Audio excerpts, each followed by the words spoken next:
A lichtige Chanukah, a freiliche Chanukah, and a happy Chanukah.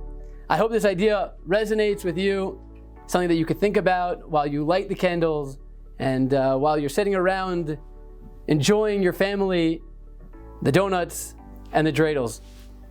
Each day of Chanukah, we're going to say a paragraph of Al Hanisim, followed by Bimei Matityahu, in which recounts the story, or a lot of the story, of the miracle of Chanukah. And in there, we're going to say a sentence that's going to say that the Greeks were trying lahashkicham Torasecha, to cause us to be removed from, to forget, to disconnect from the Torah, ulahavira mechuke ritonecha, and to distance us yet again from the chukim, the statutes of Hashem's will, of the ratzon of Hashem. You could ask yourself, if Torah is the essential nature of every Jew, then why do we have to add in that they were trying to be lahavira mechuke ritonecha, that they were distancing us from the chuke ritonecha? Torah is everything. It all comes down to the Torah. So then what is the chuke ritonecha? Additionally, we know Chazal teach that the Yavanim, the Greeks, were trying to be mevatel, to nullify Shabbos, Milah, and Chodesh. The keeping of Shabbos, the performance of Brit Milah, and the sanctification of the new month of Rosh Chodesh. Maybe that's what we're referring to when we say Chukei Ritonecha. What's interesting is that if you look at those three, Shabbos, Milah, and Chodesh, while I'm sure there are many interpretations and many explain why specifically those three are given the primary mitzvahs in which the Greeks were trying to nullify, if you look at the Roshei Tevos, if you look at the first letter of each one of those words, Shabbos, Shin, Milah, Mem, Chodesh, Ches, spells Sameach.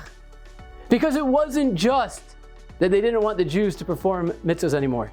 The Greeks understood, the Yavanim understood, that we Jews don't perform our mitzvahs just to check off the box. There's much more to it. They didn't just choose random mitzvahs that have an action. Shofar, lulav. They could have chose those also. Those are mitzvahs midaraisa. Those are biblically commanded. They chose Shabbos, Milah, and Chodesh, because at the root of all that it spells sameach, happiness, joy.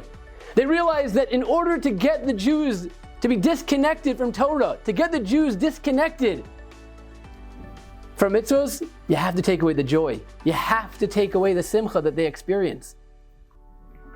It all comes down to our enthusiasm. It comes down to our joy, the vigor in which we do things.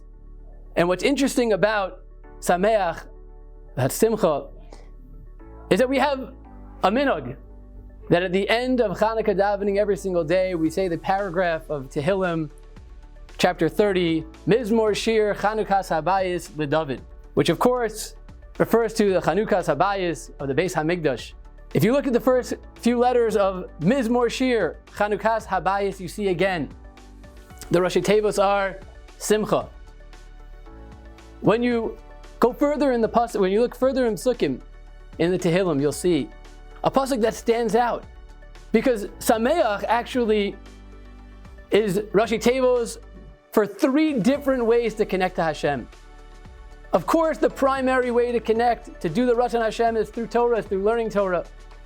But then we have three ways to gauge our avodas Hashem, our service of Hashem, our connection to Hashem. And while we look at the menorah and we're sitting there, we could think about these three elements: the Shin, the Mem, and the Ches. The Shin, which stands for Shira, for singing, a way of tefillah, of connecting. For Mem, for Modim, for being thankful. What obviously is at the core and the crux of the holiday of Chanukah, the thankfulness to those around us, to those who help us, to those we interact with on a daily basis. And of course, the Ches, Chesed, our ability to perform chasadim, kindness to others, to remember, to thank those who are doing chesed for us. Can we improve in those elements? Are there ways that we could uplift those ideas in our lives? And as we sit there by the candles and we ask ourselves, am I the simcha? Do I have the simcha? Do I have the shira? Do I have the modim? Do I have the chesed? And we ask ourselves, are we beating the Greeks We have to look inside ourselves. They were all external. Everything about the Greeks was about externalities, our bodies and how strong. And we're going to look inside and we're going to say, am I besimcha? Am I thankful? Am I doing kindness for others? Am I singing? Am I davening?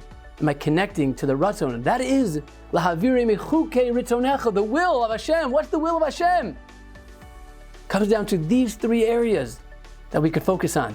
And that you could find in the psukim of Tehillim. Now you have to read it a little bit like a chassid. The pasuk says, Zamaru laHashem chasidav, vehodu lezecher kadsho. Zamaru, the singing, the shira. Chasidav, the chesed. Vehodu, the modim. And that's, we say it every single day of Chanukah. Mizmor shir Chanukah sabayis leDavid. It begins, Rashi Tevot Simcha. Those three elements, Shin, Mem, Ches, Sameach. Shira, modim, and chesed. I want to conclude with a story. There's a very famous Maisa. There's a story about the holy brothers, Rav Elimelech of Lezhinsk and Reb Zusha, the holy brothers. And one time they were going and they got arrested. They were put in jail. And one of the brothers wants to begin davening. And his brother looks at him and he says, Reb Zusha, you can't daven here. There's a bathroom right next door. You're not allowed to daven in a room right next to the bathroom. And he sits down and he starts to cry. He says, why are you crying? He says, because you can't daven? He says, the same Hashem who told you to daven is the same Hashem who told you you're not allowed to daven near a bathroom. And the two of them stand up and they start dancing around in this room right next to a bathroom. And they're singing B'simcha, they're so joyous and they're so excited. And the guy in charge of the jail comes in and he says, you lunatics, what are you doing? He says, don't you see? There's a bathroom right next door. He says, what are you guys singing that there's a bathroom? He says, we're excited. And he says, you know, if that's what's making you excited, he takes away the bathroom and he moves them to another cell. And he says, see, Hashem wants us to be able to daven. We sang and we danced, we were b'simcha, we were joyous and we were happy to fulfill Hashem's mitzvahs, and He'll take care of the rest. We have to ask ourselves, are we checking in on our simcha, on our happiness, on our inner simcha feelings of joy when we perform Hashem's mitzvahs, connecting to Hashem, doing His ratzon, to do His will? And with that, Hashem, while we look together at the candles, we'll be able to unite ourselves with the ratzon Hashem, with the will of Hashem, connecting our families, all of our Hank students, connecting one again, Emir Hashem, with the Mashiach Tzidkeinu B'Meher B'Yameinu. Thank you so much for watching, and we hope to hear from you very soon.